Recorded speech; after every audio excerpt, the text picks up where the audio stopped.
বেণীমাধব, বেণীমাধব, তোমার বাড়ি যাব। বেণীমাধব, তুমি কি আর আমার কথা ভাবো? বেণীমাধব, মোহন বাঁশি তমাল তোর মূলে বাজিয়েছিলে। আমি তখন মালতী স্কুলে ডেস্কে বসে অঙ্ক করি, ছোট্ট ক্লাস ঘর। বাইরে দিদিমণির পাশে দিদিমণির বর। আমি তখন নবম শ্রেণী, আমি তখন শাড়ি। আলাপ হলো বেণীমাধব সুলেখাদের বাড়ি। বেণীমাধব, বেণীমাধব, লেখাপড়ায় ভালো।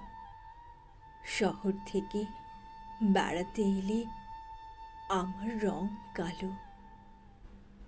তোমায় দেখে এক দৌড়ে পালিয়ে গেছি ঘরে। বেণীমাধব, আমার বাবা দোকানে কাজ করে। কুঞ্জে অলি গুঞ্জে তবু ফুটেছে মঞ্জুরি। সন্ধেবেলা পড়তে বসে অঙ্কে ভুল করি। আমি তখন নবম শ্রেণী, আমি তখন 16। ব্রিজের ধারে বেণীমাধব লুকিয়ে দেখা হলো।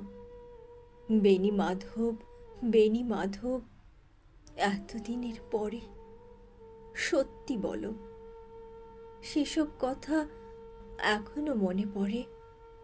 সেসব কথা বলেছ তুমি তোমার প্রেমিকাকে? আমি কেবল একটি দিন তোমার পাশে তাকে দেখেছিলাম, আলোর নিচে অপূর্ব সে আলো।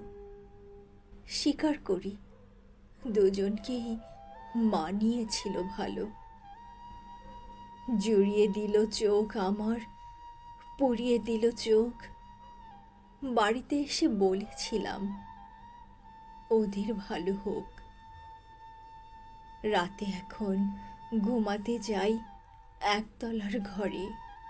মেঝের উপর বিছানা পাতা, জ্যোৎস্না এসে পড়ে।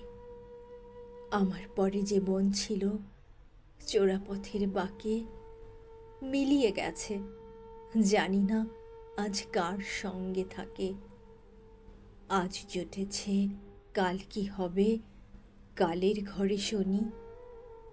আমি এখন এই পাড়ায় সেলাই দিদিমণি। তবু আগুন, বেণীমাধব, আগুন জ্বলে কই? কেমন হবে আমিও যদি নষ্ট মেয়ে হই?